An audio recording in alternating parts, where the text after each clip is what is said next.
जितने भी सीबीएसई के स्टूडेंट्स हैं उन लोगों के लिए जरूरी खबर है। अब दरअसल आपके एग्जाम फॉर्मेट में कुछ चेंजेस किए गए हैं। जिन बच्चों के एग्जाम जो है वो होने हैं 2024-25 के सेशन में, आप लोगों को मैं बता दूं खासकर 11-12 के स्टूडेंट्स के लिए ये चेंज किया गया है। आपके एग्जाम फॉर्मेट को पूरी तरह से बदल दिया गया है। अब क्या एग्जाम फॉर्मेट रहेगा, यानी कि अगर आसान शब्दों में बताऊं तो इस बार जो आपके एग्जामिनेशन फाइनल होंगे सीबीएसई के जितने भी स्टूडेंट हैं उन लोगों को किस तरह से एग्जाम पेपर आने वाला है, क्वेश्चन पेपर आने वाला है, इस बात की जानकारी सेंट्रल बोर्ड ने दे दी है। तो मैं आपको सबसे पहले ये बता दूं कि अब फोकस किस चीज पर किया जाएगा। आपके कॉन्सेप्ट बेसिस क्वेश्चंस पर फोकस किया जाएगा कि बच्चों के कॉन्सेप्ट कितने क्लियर हैं किसी भी टॉपिक को लेकर। कोई भी सब्जेक्ट, कोई भी स्ट्रीम अगर आपकी है तो आपका कितना कॉन्सेप्ट उस चीज को लेकर क्लियर है, इस चीज पर आप फोकस किया जाएगा। अब दरअसल 70% जो है वो एमसीक्यू आपको आने वाले हैं, मल्टीपल चॉइस क्वेश्चंस, और जो बाकी रहेंगे वो कॉन्सेप्ट बेस्ड क्वेश्चन आएंगे। यानी कि 70% एमसीक्यू या कॉन्सेप्ट बेस्ड क्वेश्चन आप लोगों को आएंगे।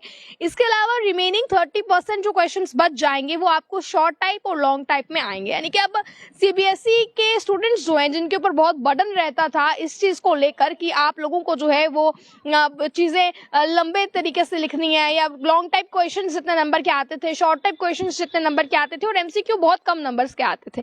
तो अभी फिलहाल मैं आपको बता दूं जो फॉर्मेट को चेंज किया गया है, इस फॉर्मेट को देखते हुए आप लोगों के लिए चेंजेस ये हैं कि 70% आपको मल्टीपल चॉइस क्वेश्चंस आएंगे, यानी कि एमसीक्यू आने वाले हैं और कॉन्सेप्ट बेस्ड क्वेश्चन आएंगे।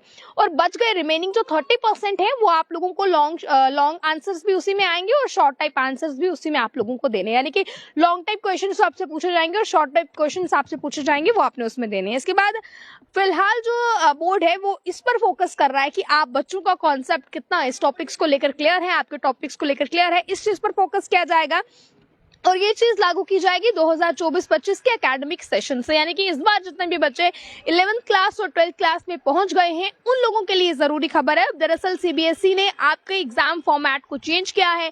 एग्जाम फॉर्मेट को किस तरह से चेंज किया है ये जरूरी जानकारी आपके लिए है। तो आपके जितने भी दोस्त हैं, आपके जितने भी रिश्तेदार हैं जो 11th-12th में हैं, खासकर सीबीएसई के बच्चे हैं, उन लोगों को ज्यादा से ज्यादा एक खबर शेयर कीजिएगा जिनके इस बार एग्जाम होने वाले हैं, क्योंकि 11th-12th ने पूरी तरह से एग्जाम फॉर्मेट को चेंज कर दिया है। और सरल शब्दों में अगर मैं आपको बताऊं तो 70% आपको कॉन्सेप्ट बेस्ड क्वेश्चन आने वाले हैं और एमसीक्यू आने वाले हैं, और बाकी बच गए 30% जो है वो आप लोगों को लॉन्ग आंसर और शॉर्ट आंसर टाइप आएंगे। तो आप लोगों के लिए इसलिए किया गया है ताकि ये पता लगाया जा सके कि बच्चों का इंटरेस्ट किस तरफ ज्यादा है, किस तरह से बच्चों के कॉन्सेप्ट क्लियर हुए हैं, बच्चों को नॉलेज कितनी ज्यादा है। सिर्फ वो किताबी कीड़ा नहीं बनना है, मतलब आपको कॉपी पेस्ट नहीं करना है, किताबी कीड़ा नहीं बनना है, जो आपने याद किया एग्जाम में वही आप लोगों को जाकर पेस्ट नहीं करना है।